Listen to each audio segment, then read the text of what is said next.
Well, they came to Nativity at a very crucial time in history and in the history of Nativity. Well, I found out early on that Emile loved to hunt and fish, and that was a big hobby of his. And of course, we became friends right off the bat. Well, I didn't have to hear but one sermon from Emile Joffrion to know that this was going to be where we wanted to stay. The more we got to know him and his family, the more we came to love all of them. For over 50 years now, it is a very pleasant friendship, and I really treasure this.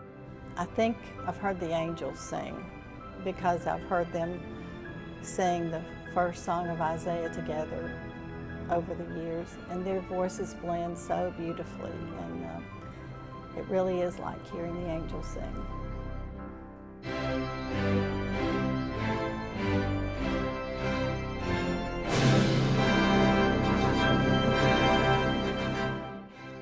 Were so understanding our situation. We were actually new, living in an American community. That was our first time here.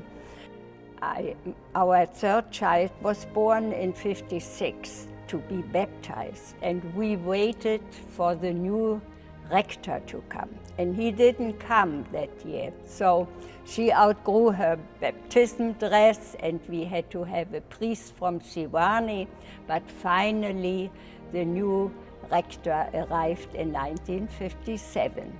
Handsome, young, with a lovely wife and children.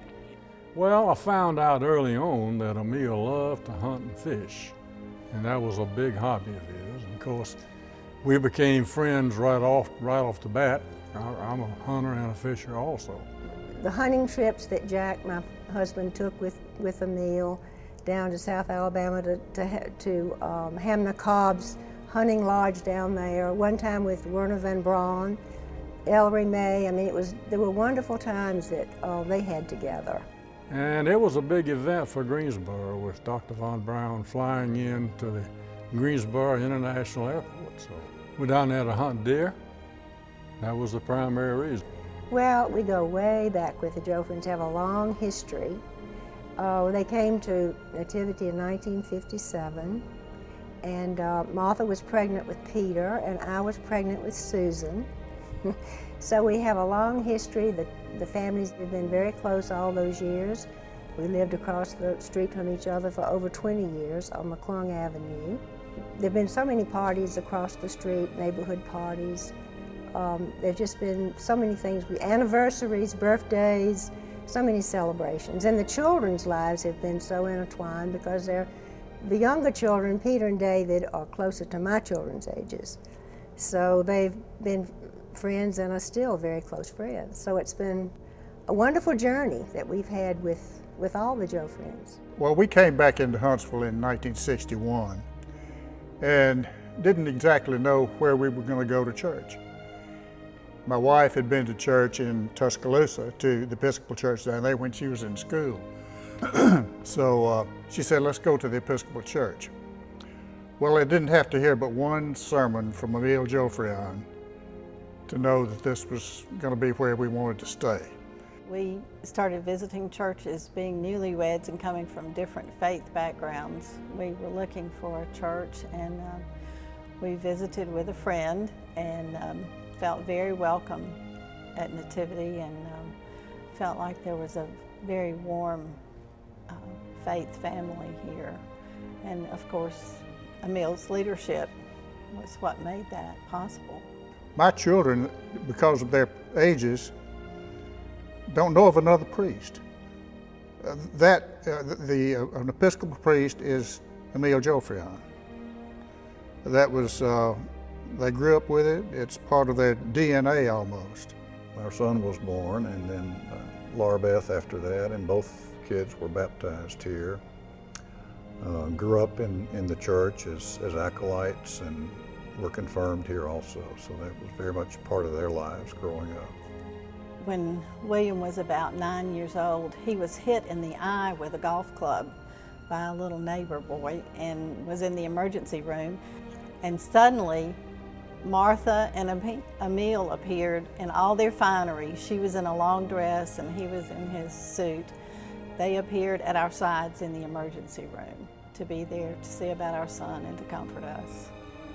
And that was just one example of their love for all of us. Martha called one night and I answered the phone and she said, would you and Freya like to go to Cursillo? And I said, what's Cursillo? I had no clue. It was brand new at that time.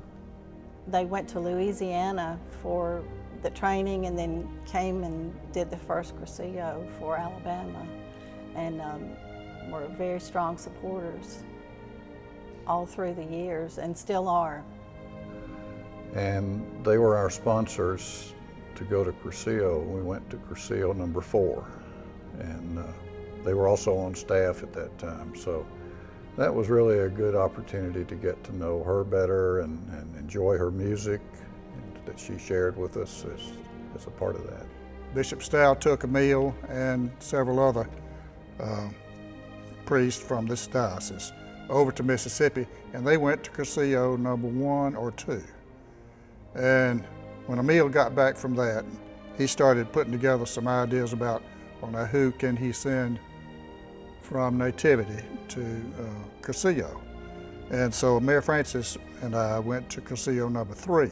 It has created a community of adults in parishes and in the whole diocese that have a common experience and a shared spiritual experience, and I think that has done more to create the strength of this diocese that probably, I don't know if it was there before, but I know it's there now. The love went both ways though. Emile and Martha loved each other, still do.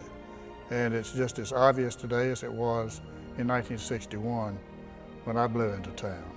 I don't have two dearer friends in the whole world than Martha and Emile, and I think it's that I've really been privileged to be in the same Cursillo reunion group with them for over 20 years. It's been a wonderful, intimate relationship that means more than anything in the world to me.